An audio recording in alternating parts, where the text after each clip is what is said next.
Single कैसे रहते हो यार? हाँ, how do you stay single after how all do I से सिंगल? हाँ मतलब कैसे इतना टेंशन मिलता होगा तुम्हें? नहीं मतलब ऐसा नहीं है, बीच बीच में मेरा भी चलता रहता है इधर उधर, फिर लेकिन ठीक है। ऐसा बिल्कुल ही तुमने वो ब्रह्मचारी बना दिया है मुझे, ऐसा नहीं है भाई। बच्चे हैं सब, यंगस्टर्स हैं, तो ऑनेस्ट ऑनेस्ट टॉक करनी चाहिए उनके आगे। सो यस, ऐसा नहीं अच्छी है बात है। कि बिल्कुल ही मैं एकदम ही दूध का धुला हुआ आदमी आपके सामने आके सेलिब्रिटी बैठ गया, ऐसा नहीं है। ये तूने कहीं बात नहीं की ना? यू हैव नॉट नहीं रियली। वो मेरे को मुझे प्राइवेट रखना पसंद है, अपनी प्राइवेट लाइफ यार। वो मैं इसीलिए यूट्यूब भी नहीं मैंने बनाया अपना अकाउंट। मैं कुछ दिखाता नहीं हूँ, मुझे पसंद नहीं है। मैं चाहता हूँ कि ये प्राइवेट रहे और मुझे देखने लोग सिनेमा हॉल्स में आए और वहाँ पर मुझे मेरे कैरेक्टर्स को, मेरी फिल्म्स को देखें। So that's what I want. It's a fair thing. I want to know, जब शाहरुख खान ने पहली बार देखी बैड्स ऑफ बॉलीवुड और आपके परफॉर्मेंस देखी, व्हाट डिड ही से? यार because of this project, because of bads of Bollywood, Shahrukh sir ने मुझे अपना दूसरा एक बहुत बड़ा प्रोजेक्ट दिया जिसमें बहुत बड़ा रोल है मेरा। सो दैट वो ही एक गिफ्ट है एक तरह से उनका, कि यार लेट्स ये तो कि यार, so that is one of the biggest projects of my life. So because of this उसका डोर खुला। सो शाहरुख सर के साथ मैं एक सीन कर रहा था एक बार, और वो फिर बहुत सारे लोग थे उसमें और मेरे लिए क्लैपिंग हुई, तो शाहरुख सर ने आके मुझे हग किया और माथे पे किस किया और बोला कमाल है। सो वो देख के मैं मतलब वो एक्सपीरियंस मेरे लिए, मतलब मैं ज़िंदगी भर याद रखूंगा उस एक्सपीरियंस को, क्योंकि इतने बड़े स्टार हैं यार, वो सब क्लैपिंग कर रहे हैं किसी के लिए एंड स्टिल इस मुझे आशीर्वाद देने आए। सो ये पता लगता है इतने बड़े होके भी उनके अंदर कोई इनसिक्योरिटीज़ नहीं है, और ये मैं सीख के जाऊँगा, क्योंकि बहुतों के साथ काम किया है मैंने, वो सब कटवा देते हैं अगर अच्छा करें या एडिट कर देते हैं, but that is why he is the king, because he अच्छा ये अच्छा करे तो इस पर रखो कैमरा, ये अच्छा करे इसके सीन्स जोड़ो। So that is what he is, that is SRK for you.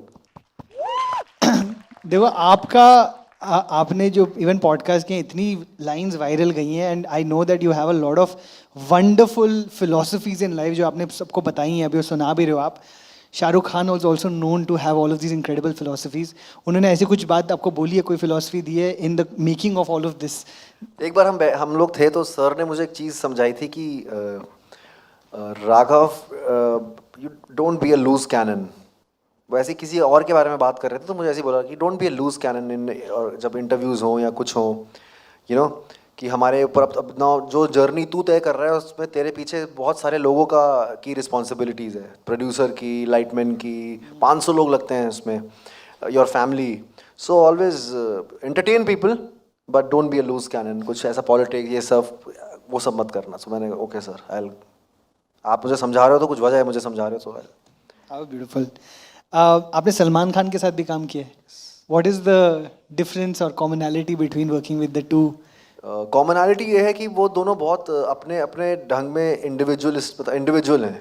They have a very individual personality और बहुत ही यूनिक है, तभी वो स्टार्स बने। वो किसी के पाथ पे पलचमों में चल के वैसे नहीं बने, वो अपनी इंडिविजुअलिटी से बने हैं। सो ये कॉमनैलिटी है। डिफरेंस ये है कि सलमान सर थोड़े मौसम की तरह है, वेदर। वो उनका वो है, मूड है तो वो वैसे हो जाएंगे, अगर मूड नहीं है वैसे जैसे देहरादून का मौसम होता है ना, आज तो बारिश होने वाली नहीं हुई आज धूप आएगी बारिश हो गई, मतलब थोड़ा वैसा है। और शाहरुख सर का ऐसा ही he is there and he is basically, जैसे डायरेक्टर भी अगर बोलता है शाहरुख सर को ये कर रहा है तो Shahrukh sir will do that, कि because he is directors act, okay director ने बोल दिया that's it, let's do this. So ये है थोड़ा। तो आपने जैसे जर्नी के बारे में बात किया, and you also spoke about don't be a loose cannon. बहुत सारे लोग हैं आपके साथ जुड़े हुए हैं। आपने पेरेंट्स के बारे में मेरी बात की थी अब in the podcast, and how जब आपने शुरू की थी जर्नी, वो शायद इतने श्योर नहीं थे कि ये नाच गाना करेगा, क्या करेगा, वगैरह वगैरह। After they see all the love and success that you have gotten, आप प्रीमियर पे लेकर गए थे उनको? हाँ हाँ, हर प्रीमियर पे लेके जाता हूँ। हाँ, तो फिर इस हाउ बार वाज? मैं अपनी मासियों को लेके गया था प्रीमियर पे, तो दोनों मेरी मासी आई थी और मेरा दोस्त ईशान तो रहता ही है। When they saw you in the middle of that, and it's probably the biggest premiere we have seen in Bombay in a very long time. जो बैट्स का प्रीमियर था, पूरी इंडस्ट्री आई थी. So what was their experience? What did they say to you after seeing your performance? They are क्या very बात proud हुई? Of me यार, they are very proud of me. और उनको पता है ये हर बार कुछ ना कुछ, उनको ये भी डर लगा रहता है ये भी ना गलती से ये भी ना छोड़ दे जॉब क्योंकि वो शुरुआत डांसर से की थी। मैंने कहा मैं ये कर रहा हूँ, हैं जॉब छोड़ रहा है, ऐसा वाला फील आता है उनका। कि फिर मैंने कोरियोग्राफी करी थोड़े टाइम, फिर मैंने थोड़े टाइम होस्टिंग करी, तो वो उनका ये रहता है अब इसमें टिका रहे ना अब एक्टिंग ही कर। मैंने कहा मुझे पता नहीं मेरा क्या कल को क्या डायरेक्टर बन जाऊँ कुछ हो जाए. सो वो है कि उनको बहुत प्राउड है, बहुत अनरियल एक्सपीरियंस है, स्पेशली जब लोग उन्हें मिलते हैं, उनको जान रहे हैं वो कि अरे ये आप उनके मम्मी पापा हों. सो दे आर वेरी हैप्पी. हालांकि वो इतना आते नहीं है, बोर हो जाते हैं वो यहाँ पर. वो देहरादून, उनको देहरादून मसूरी में रहना पसंद है, वही हमारी लाइफ वैसी है थोड़ी वहाँ. तो यस, उनको नहीं होता when they see, when they meet all the incredible people around, उनको या दे लव इट. दे मतलब शाहरुख सर से तो मिलवाया भी मैंने सभी को, मम्मी को, सबको. एंड दे आर, हालांकि वो इतना वो नहीं करते हैं इसके साथ फोटो, वो बिल्कुल टिमिड से हैं थोड़े. वैसे हैं, ओके रहेगी तो ठीक है, हेलो करके मैं खींच देता हूँ फोटो. आओ इधर आओ इधर आओ, अरे आओ ना, कुछ नहीं होता कुछ नहीं होता, चलो. तो ऐसे करके मुझे खींचनी पड़ती है उनके से. बट वो घर जाके पूरा वो होता है, पता है दीदी क्या हुआ, शाहरुख खान था वहाँ, फिर बॉबी देओल चलते हुए आया, ठीक है. तो ये सब चीज़ें घर में हो रही होती हैं, बाहर वो एकदम अच्छे रहते हैं. घर में जो बातें होती हैं वो मुझे जब जाते हैं तो वो तब पता लगता है. we were the center of attention. वो नेकलेस अभी क्या तो पहना था, मासियाँ जो बातें करती हैं वैसी. तो यार अभी तुम्हारी 13-15 साल की जर्नी हो गई है. काफ़ी चीज़ें तो लोगों ने देखी हैं, they have followed your journey, they have loved your journey. But ऐसा कुछ है that you feel like people don't know about something about you, about your journey, that अभी भी लोगों को पता नहीं है शायद? कुछ चीज़ें अपनी बायोपिक में दूंगा तो ज़्यादा अच्छा लगेगा ना, पहले ही बता दूंगा फिर कैसे अच्छा लगेगा. तो वो जब बायोपिक बनेगी तो आएंगी वो चीज़ें बाहर. बट आई थिंक मेरी बहुत अच्छी जर्नी रही है. The industry has given me a lot. I came here, I was a zero when I was here. When I मतलब लैंडेड बोल रहा हूँ, ट्रेन से तो लैंड नहीं होते ना, ट्रेन तो एंट्री मारती है. जब मैंने एंट्री मारी थी मुंबई में ट्रेन से, तो तब मेरे पास कुछ नहीं था. और उसमें भी मुझे मज़ा आता था. कोई वो नहीं था मेरे लिए कि बहुत ही दुखी था यहाँ. मैंने मज़े लिए यार. मतलब मैंने बड़ा पाव खा के भी मज़े लिए. वो फिर डांसर जब था तो 10-10 लड़के एक रूम में रुकते थे. हमारे फ्रिज नहीं चलता था, उस फ्रिज में हम लोग अपना अंडरवेयर बनियान रखते थे. हाँ, एक फ्रिज था गोदरेज का पुराना, वो का चलता ही नहीं, उसमें हमने वो अलमारी बना दी उसे, तो उसमें कपड़े रहते थे फ्रिज में. तो कोई घर आ जाता था गलती से, एक ही रूम था, खोल अरे अंडरवेयर सूख रहे हैं. तो वो एक इंसिडेंट मुझे याद है मेरी लाइफ का. तब वो सब अच्छे कोरियोग्राफर्स बने हुए हैं अभी, सब लोग हैं जो साथ रहते थे. राहुल, पॉल, पीयूष बहुत रहा है मेरे साथ, पीयूष भगत. तो अब मुझे बताओ कि परवेज भी जैसा शो के अंदर एक ना एलीट अफ्लुएंट क्राउड में ना फिट नहीं होता, कोशिश बड़ी करता है, बट उसको he is obviously someone who stands out. Do you feel like when you come in from outside etcetera etcetera, आप भी ऐसी सिचुएशंस में आए थे कि जहां पर आप फिट करने की कोशिश कर रहे थे, कुछ ऐसा किया मैं आपने? कभी नहीं करता अपने आप को फिट भाई. मैं बहुत कॉन्फिडेंट आदमी हूँ. अगर 25 लोग इंग्लिश बोल रहे हो, अगर मुझे इंग्लिश नहीं बोलनी है, मैं हिंदी उर्दू में बोल के अपना काम निकाल लूंगा. सो मुझे प्रॉब्लम नहीं है. और आई डोंट थिंक कि इस एनर्जी के साथ भी मैं जाता हूँ. और इस एनर्जी के साथ जब मैं जाता ही नहीं हूँ तो वो भी इस एनर्जी के साथ मुझे टेक इन नहीं करते. They are all, everyone has been very kind to me, specially in this industry. They have been really kind to me, they have really understood me. इसी वजह से मुझे काम मिल रहा है, इसी वजह से मैं लोग पहचान पा रहे हैं मेरा टैलेंट. सो ये है. पहले तो मैं इतना कॉन्फिडेंट था, मेरे को जब पिक्चर में नहीं लेते थे मैं उन पे तरस खा के आता था. कोई नहीं यार,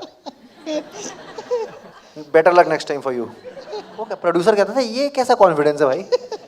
हाँ, तो मेरा वो सीन है भाई, तुम्हारा नुकसान हो रहा है, तुम मुझे नहीं ले रहे हो. तो ऐसा फील था मेरा. सुपर यार. यू नो राघव, मुझे एक जो और भी बहुत चीज़ आपकी अच्छी लगती है कि even after you have come from this level of fame in television, with your dance, with your choreography, with your hosting, आपकी चॉइसेस ना फिल्मों के अंदर भी ना, it's never been the length of the role dependent. कि आपने ना कोई कभी भी, आप छोटा रोल भी ले लेते हो, बड़ा रोल भी लेते हो, ऑब्वियसली सपोर्टिंग रोल भी लेते हो, विलनस भी रोल भी लेते हो, कॉमेडी रोल भी लेते हो. ये how is it? And a lot of you know I have heard a lot of actors से कि अगर आप ना सिर्फ हीरो बनना चाहते हो ना, सिर्फ आप हीरो के ही चीज़ें करो और कुछ भी साथ में मत करो. तो ये आप ईगो कैसे सेपरेट करके चलते हो? How do you just care about the character and not your ego about I need to be the centre of attention? यार आई फील कि मुझे लगता है कि हमें मैंने जब टीवी छोड़ा था, मैंने इसीलिए छोड़ा था कि बहुत कंफर्टेबल और मोनोटनस हो गया था. मैंने इसलिए नहीं छोड़ा था कि वहाँ का जो कंफर्ट और मोनोटनी छोड़ के मैं इधर भी मोनोटनस बन जाऊँ. I needed some juice. और वो जूस मुझे मेन हीरो से नहीं आएगा. अभी आगे वाले सारे प्रोजेक्ट्स मुझे सारे एज अ लीड कर रहा हूँ मैं. But in that lead also it has to be character driven. It has to be the story which it has to be the hero, I feel. And वही मैं choices ले रहा हूँ, और वही चॉइसेस आई थिंक वही आगे के टाइम पे, आगे के समय में जितने भी हमारे जेंजी और ये हमारा क्राउड है वो चेंज हो रहा है यार, अवेयर हो रहा है वो। सो आई एम टेकिंग दो, अभी आगे भी जितने भी मैं फिल्म्स कर रहा हूँ एज अ लीड, मैं इसलिए कर रहा हूँ कि इसलिए नहीं कि उसमें स्लो मोशन में एंट्री हो रही है या वो नहीं, it is because the story is the hero. And वहाँ कहीं पर वो दम है और उसमें जूस है। जब लोग घर जाएं मेरे को देख के तो एक यू नो वो कैरेक्टर साथ जाए उनके, या वो स्टोरी साथ जाए थोड़े दिनों के लिए, 2 दिन तक बात हो गया और वो पता है कहानी में उसने क्या किया था उस कैरेक्टर ने, या उसने ऐसा किया, वो है। और दूसरी चीज़ ये है कि अगर आप मुझे कोने में भी खड़ा रखोगे तो लोग वो कोना ही देखेंगे, ये मैं उस वे से जाता हूँ, और वो शुरू से ऐसा है मेरा। I was worried about this also कि भाई सब लोग मुझे कह रहे हैं तेरे को हम एज अ लीड ला रहे हैं आगे, अब ये तू दोस्त का रोल ये वो। मैंने कहा relax, let the series come out. ये पूरी सीरीज में सीरीज हीरो है, इसमें आर्यन का काम है, it's his debut, it's the whole series, every character, सारे कैरेक्टर्स चमके हैं इसमें, चाहे वो जरद सक्सेना हो, अब पहचाना, चाहे वो कम ऑन मैन हो, चाहे वो शौमिक हो जो बॉबी सर का बेटा बना है, is crazy, I love him, I love Shaumik. चाहे आन्या हो जो मैनेजर के पास जो पेन नहीं रहता, चाहे चाचा हो अवतार चाचा पावा जी, सब लोग चमके हैं। And that is what a film has, ऐसे लगनी चाहिए। लेकिन आगे का बहुत मजेदार होने वाला है काम। आगे का, if you have to manifest sitting today right here, what do you manifest for yourself in the next? यार I want to be the biggest superstar of this planet, this country. That's what I want to be. And all of these things will be very small जब मैं वो बन जाऊंगा कि क्या role किया था इसने, ये होस्टिंग करता था, ये बैक डांसिंग करता था, वो सब चीज़ें मेरी मतलब वो हो जाएंगी कि था। And then it will be, that's what I want. उसी लिए आए हैं यार मुंबई ट्रेन पकड़ के। वहाँ की मीडियोकर लाइफ से यहाँ पर मीडियोकर लाइफ नहीं जी सकता, यहाँ पर मुझे टॉप पे रहना है भाई। हाँ, तो अब क्या बोलते उसे, ओखली में सर दे ही दिया तो मूसल से क्या घबराना, आ ही गए हैं, चलो अब सीधे वही बनेंगे, उससे छोटा नहीं, उससे बड़ा कुछ मिल जाए तो भाई ऊपर वाले की दुआ है, लेकिन नहीं बनने, सुपरस्टार से नीचे नहीं बनना यार, बनना है और बनोगे। And for all of us over here, you are already one of the biggest superstars because of the person you are, not just the actor but the person. Thanks for watching. If you enjoyed the video, don't forget to like, subscribe and share.